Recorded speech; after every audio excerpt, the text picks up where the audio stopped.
When you tell them that you're not sleeping with them, child. Oh, listen. Man's rejection is God's protection, like for real. Then he started sending me little, his little dick pics and shit. And I was like, ooh, okay. He literally ghosted me and everything, like, and your peas, girl, the peas. That you ain't gotta worry about a nigga calling your phone, getting on your nerves, cause you know he got that dick that's gonna fucking dickmatize you and shit. I'm trying to tell you, like, cause you're gonna be going crazy. You giving that dick to somebody else? What? I feel you. Cause I'm trying. Hey, Rych Babes, let me ask you something. Have you ever felt like or ever thought about what life would be like if you stopped giving your energy to the wrong people? What if you took all that time, love, and focus and poured it back into yourself? Well, let me tell you something. Being celibate was one of the most unexpectedly amazing decisions I've ever made in my life, literally. And today I just want to share with you exactly why. So hey y'all, I'm Melody Dior and welcome back to A Rich Girl's Glow Up. This is part of my birthday confession series where I'm just spilling some lessons that I've learned on this journey to becoming the best version of myself. And and let me just tell you, like, celibacy has been a huge part of that journey. So let's get right into it. I have been celibate for nearly 4 years. And honestly, it's been so shockingly amazing. It was not something that I planned at first. I didn't wake up one day and say, oh, I'm going to be celibate today. No more dick for me. But after going through cycles of like relationships, it didn't serve me. I realized that I just really needed to hit a pause button. I needed to step back and figure out why I keep giving so much of myself to people who really don't even add value to my life. And let me tell you something, Rych Babes, it was not easy in the beginning. Society really teaches us that being in a relationship or being desired by somebody else is a measure of our worth. But I had to unlearn that. I had to remind myself that my value isn't tied to who's in my bed or who's calling my phone, okay? One of the things that I noticed when I became celibate was how clear my mind became. I wasn't constantly stressing about whether someone was going to text me back, where the relationship was going to go. That mental clutter was gone. And with that clarity, I started to like really see things and people for what they really are. I didn't even have to guess anymore. I didn't even need no clarity because like God, like listen, I'm not even messing with you no more. When you're celibate, you can really weed out the ones who are just trying to waste your time. You're no longer distracted by the lust or the physical chemistry. So you're able to like really see someone's true intentions for what they really are. And trust me, a lot of people who show their true colors, when you tell them that you're not sleeping with them, child. Oh, listen. Oh my God. Listen. I have had guys literally completely fall off when I told them that I was celibate. I'm not fucking you. I'm not dealing with you. And at first it hurt. I think like, wow, was it all they wanted? Like, of course, that's probably what they all wanted, but they try to act like they wasn't. But now I see that it was nothing but a blessing, okay? It was nothing but a blessing. God's protection. Man's rejection is God's protection, like for real. But I see that it was literally just a blessing. If they can't respect your boundaries, they are not even worth your time. Listen, I remember I had this guy, okay? So he would fight, okay?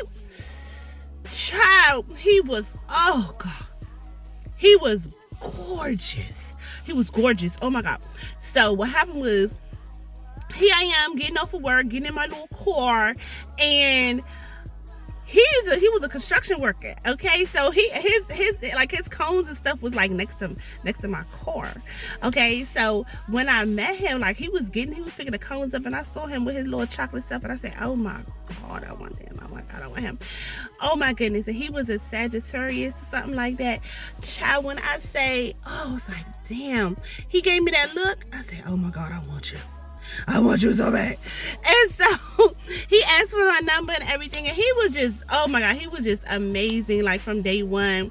He was just so amazing. Of course he was going to be amazing, right? Of course he had that intention to do me. Oh my God. And, I wanted to do him too, but I was trying to, how you be trying to hold back and stuff. You don't be really trying to like, but I was like, this guy, he was doing so well with like, just, my hair. Hold on. He was just doing so well with just being so respectful. We went out on dates and stuff like that. So everything was going really good. But then he started talking about, doing the do. And I was like, why are we talking about this on the second week? Like, why are we talking about this on the second week? Like, I'm confused. We grown. People had these conversations and everything like that. But why are we having these conversations? So he was like, yeah, da, da, da. Then he started sending me his little dick pictures shit. And I was like, ooh. But I was like, no, I don't want to give in, like, whatever, I really like him, as this and the third. So we kept on going on dates. He kept cash shopping me, sending me money. We kept going on dates and everything. And then one day, I said, I'm going to do this man tonight, okay? I'm going to do him tonight. I'm like, listen, so we went out, we had a little good time and everything. And then next thing look, it was everything and more, okay? It was everything and more. And this guy actually, he promised me, like, he did. I know. I was in my early 30s, whatever. It was like 20, 31, 32, whatever. So he was kind of like it was after my divorce, so I really was kind of skeptical of getting in relationships, but I was ready for this one, okay? I was ready for this one. Anybody else? No. But for this one, I was ready for love. Like, literally, I was ready. And so he was like, yeah, you're gonna be my girl, this and the third. So he gave me all these promises, and my dumb ass like, yeah, yes, okay, let's do it, yeah. So, we did it. We had a bomb time, and it was everything and more, okay? It was everything and more. And then I didn't hear from him again.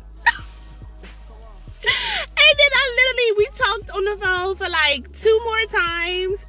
And then after that, the whole thing fell off. And I said, wow. So this was all you wanted? All you wanted to do was just to do me? Like, that's it? Like, you didn't want to do anything else? So you lied the whole time about every single thing that you said? And I'm thinking like, oh, we're in our 30s now, so I should really be getting that relationship that I actually wanted, And I'm just like, yeah, no. He literally ghosted me and everything like that. And then he popped back up like about a year later. He popped up a year later talking about he went to jail. That's why he he was gone. He went to jail. I was like, oh, I thought you just, you ghosted me. He was like, no, I didn't ghost you. I went to jail, and I would just see if this was your number so we could, reconnect. And I was like, listen, my gay best friend was like, well, he went to jail. I don't know. You should mess with him, And I was like, I wasn't gonna mess with him, period. But I was just saying, like, damn, because I really liked you, nigga. Like, okay, so you went to jail. So then I'm asking him, I'm like, what you went to jail for? Like, what's going on? Like, what happened? You popped somebody? Like, what happened? He was talking about for back child support. Really? Like, okay, you know what? Do you know how much you have to do or have to be in debt for them to put you on child support? I said, yeah, like, we could be friends and everything, but it can never be. Do you not know I never heard that man again? So that man, he was just playing games. But after him, that's when I became celibate, like, for real. I mean, he gave me the time of my life, though, okay? He gave me the time of my life. All right, so, I mean, I was satisfied, okay? So that was good, but I was like, damn, why you had to play my emotions like that? Like, we really was talking for, like, I ain't gonna hold you. We wasn't even talking that long. I'm like, I know Bella, like, no, but we wasn't talking that long. I would say for about a good month before I gave him the cookies, okay? I gave him the cookies because I was just like, I thought I was just ready. I was like, oh my God, he is just checking off all the boxes. Yeah, no. That's why it's important not to, one, tell men about your trauma, not to tell them what you want out of a man. Just a whole bunch of stuff I learned just from that experience alone. And ever since then, legs been closed. Legs have been closed ever since that situation, because my feelings was hurt. Okay, I was devastated for like at least 3 months. I was like, I ain't even look at a dude for like at least 3 months. Okay, so anyway, the other thing about that surprised me about being celibate now is how much energy I got back. When you're not pouring all your time and your energy and your emotions into a relationship or the situationships that aren't even serving you, you can literally take that energy and pour it back into yourself. Like, that's exactly what I did when I started to work on my goals, my dreams, and my glow up. You know what I'm saying? Like, I built my business. You know, so I was so excited about that. I focused on my kids. I started really truly like loving myself. And just let me tell you, when you start loving yourself, you realize you don't need anyone else's validation. You don't need someone else to make you feel whole, because you already are. Like, everything that you really need is what's inside of yourself anyway. Like, you really don't need nothing else, but you got to learn that. You know, you do got to go through some mud just to learn that. Now, like, don't get me wrong, celibacy isn't about shutting people out, or just wearing off relationships forever. Now, because y'all want listen, this is not forever. It's about creating space, to really figure out what I really want and, deserve. And it's about setting boundaries and standing firm, standing on your own business. Like, let me tell you, when you become celibate and you really start to attract a different kind of energy. People will notice the glow, the confidence, and the peace that you have. Like, I ain't gotta worry about nobody giving me no fucking STD. Like, are you serious? Like, look at me. Like, I'm a badass bitch. Like, come on, stop playing. You know what I'm saying? Like, I don't have to worry about that. They'll notice, like, you're not out here just settling for less. Like, I'm not out here having men coming in and out of my life. I ain't, my emotions ain't going crazy up and down because somebody didn't text me, somebody ain't call me back, somebody didn't give me nothing for Valentine's Day. Like, what? That kind of energy that you have is magnetic. You know what I'm saying? But here's the thing. Being celibate isn't just about, of course, again, weeding out the wrong people. It's about becoming the right person for yourself. You know what I'm saying? Like, it's about realizing that your energy, your time, and your body is sacred. And not everyone deserves access to your cookies, girl. Close your legs. Close them.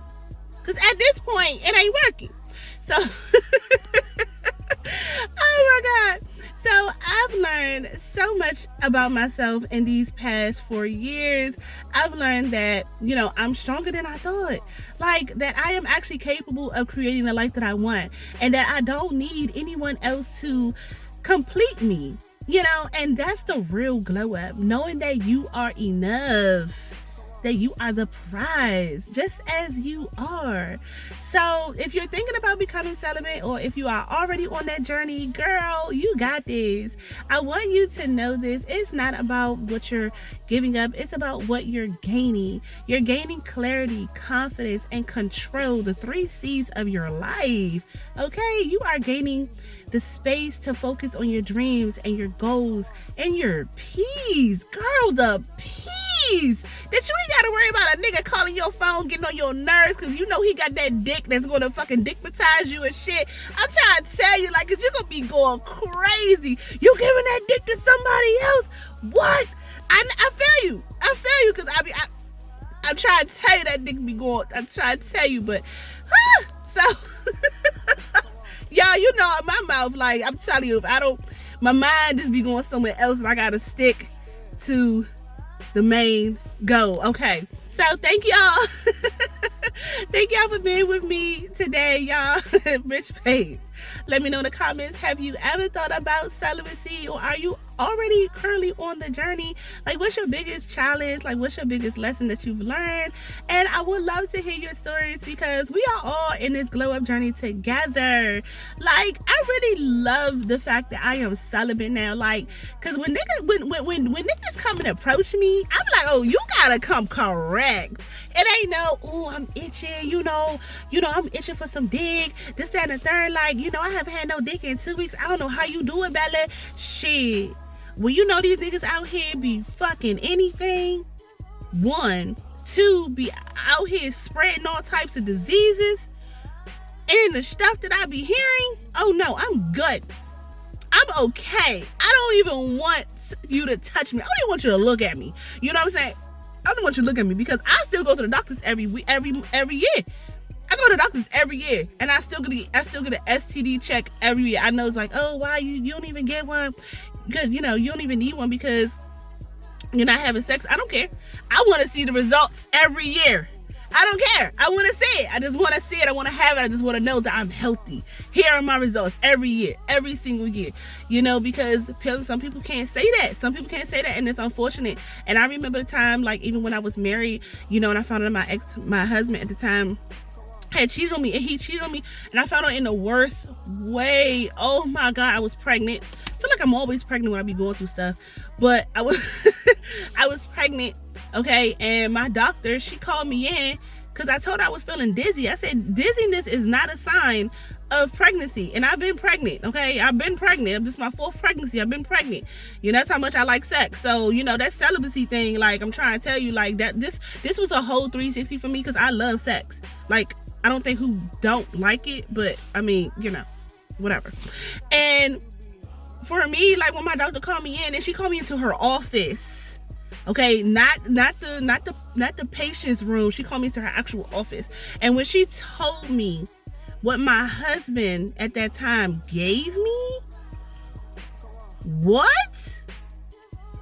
And I'm pregnant? She asked, the first thing she asked, she said, Miss Bella, aren't you married? I said, yes.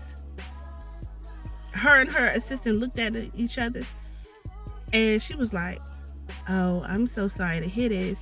I'm so sorry to tell you this. And I was like, oh my God, because if you know my story about my parents, you know what I'm saying? So it's like, oh my God, is this gonna be a repeat?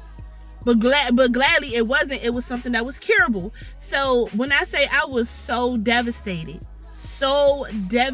and I literally, like, it was so humiliating, because when then you gotta go to the hospital because you're pregnant to get that situation under control. And then when you go, right, you gotta go, you be like, hey, you got the big old stomach, hey, I'm here because I got a referral from my OBGYN saying that I need to get a certain shot or whatever the case may be.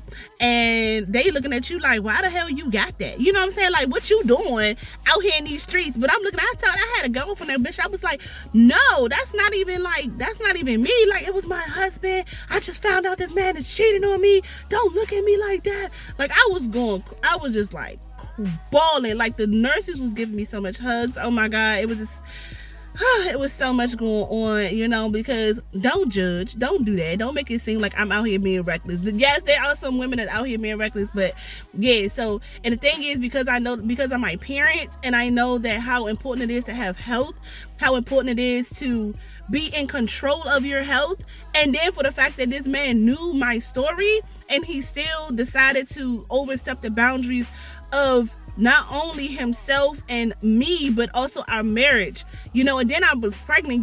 That I'm pregnant. I'm damn near like 6 months pregnant. Like, what are you doing? And yeah, so it was just like, damn, it's like, yo, I found out in the worst way that my husband was cheating on me. Like, that shit is crazy. And I was like, I can't do it. I don't know 4 or 5, baby. I don't know which one it was, but I know I was pregnant. And so it was just like, damn, like, I was just so devastated. That's why I was like, no, once I get cleared, once everything's good to go, I will not. So when I got my divorce, I divorced his ass shortly after, not that long after. And I just couldn't do it no more. I couldn't do it. I was like, that's so disrespectful. I can't even do it. So after that, like, that's pretty much it. So, now that I'm in control of my own health, my own, of course, I've always been in control. That's number one. But because I am not being led by the lust, I am not being led by the physical chemistry, that now I don't have to worry about anybody giving me anything. Like, I got friends that still with their men And they just be giving it to him every other day. I'm like, girl, you got BV, or girl, you got this and that and third. Like, girl, that man cheating, and you know that he cheating, but yeah, you still doing. Like, I don't understand. Why are you still with this man knowing that he's cheating on you? I don't understand it. I don't understand that. Please leave the man alone. Leave him alone. All he gonna do is just make your little poom poom stink. That's it. All he gonna do is make your poom poom stink. So that's pretty much everything. So I'm just grateful, okay? I'm just grateful to God that I don't have anything, that I am healthy, that I am just free from so many things, you know what I'm saying? And, you know, a lot of it really had to do with celibacy, because like you said, like my mind is clear now. Like, I be looking at niggas like, ugh, like, you know, like everybody be ready to jump on somebody and do them and stuff like that. I be like, yo, like, think about it for a second. Think about it. Because if he messing with you, and if he can't get with you, he gonna get with somebody else, because that's his main goals. He wanna fuck. He's trying to fuck, you know. And one thing that is so true that I had to learn is that when a man knows that he cannot have sex with you, that's when you know his true intent, and that's when you know where, you know what I'm saying, like how he really see you, how he really value you. Just tell them. And then, you know, sometimes men don't be lit. He don't really believe you when he say that, like, oh, you're celibate. So like, I had this guy I was talking to, you know, we were just like, a lot of the guys who I be talking to only just be ending on just a talking stage. It never goes no further than maybe a date or two. I haven't even went on a date with a guy in like over a year, but when I was dating, or at the time, you know, it's just, I don't really like, it's whatever. I could go on a date or whatever, but I'm not about to fuck you. Like, I don't even care. I'm like, I already know I'm not about to do you. Like, I could look at you, I could know that I want to fuck you. I'm like, yeah, he fine as shit, I'm gonna do him, but I'm not about to do you, because at the end of the day, I already know, like, yeah, like, you gotta show me, you gotta earn this. Do you understand me? This is 4 years. I'm damn near virgin at this point. Okay, call me. Listen, I've been reborn, okay? Listen, down there, I'm a virgin all over again. I'm a born again virgin, okay? Whatever you want to call it. So, you gotta earn that. You gotta earn that. You can't just be out here giving this pimping away, okay? Just, look, our girl Lotto said, you can't just get this pimping away. You can't just be doing it just because somebody gave you attention, just because he called you, just because he sent you flowers, and you already ready to open your legs. Like, what are you doing? What are you doing? Come on now. Like, you're better than that. You gotta, listen, they gotta earn you. They gotta earn you. Your body. And you know what's so crazy? I didn't even realize that, like, sex, we say sex, right? But it was really sex, which is the sacred energy exchange. And the thing is, the school ain't never teaches that. I'm just now learning that. Like, you know, when I did a video of what sex really mean. And I was just like, wow, why the hell nobody's saying something like this? Every time I do these videos, I do my research on them first, and I'm learning as you're learning, and I'm like, wow, like, this is crazy. So, ladies, you know my mouth, I could talk, okay? I could talk, that's why I gotta stay on topic. I'm on topic, but you know, I be long-winded with my stuff, so, but anyway, okay, my loves, I love y'all so much. Listen, we are almost there. Oh, with that being said, my loves, okay, I'm about to start working on the other videos, because y'all love those, you know, so I love y'all. Y'all are just so amazing. I love y'all so much, and supporting everything. So with that being said, my loves, I will see you all until next time. Stay rich babes, and listen, don't be giving your pimping away. Listen, okay? Because that right there is diamonds. It's diamonds. And you look more desirable when you don't give in. When you become exclusive. See, y'all about to have me preaching again. When you become, I need to say this. When you become exclusive, you become more desirable. So when men know that they cannot get you easily, you become so more desirable. I'm telling you, and I say this because I am now entering my 4th year in football. And I could tell you off my hand how many moms I know that already gave their pimping away, okay? But for me, oh my God. I mean, what? I mean, and the thing is, when you don't give a man, you know what I'm saying? your cookies. He treat sadly, it's sad, but he treats you so much better. And I'm not saying like by their character, at the football or anything like that, but just in general, men treat you so much better when they have not slept with you yet. I'm telling you, if you stop sleeping with these men, you're going to get that princess treatment. And then you're going to be able to see who's really for you. I'm telling you, stop having sex and watch what happens. Okay? All right, my loves, I'm leaving it up.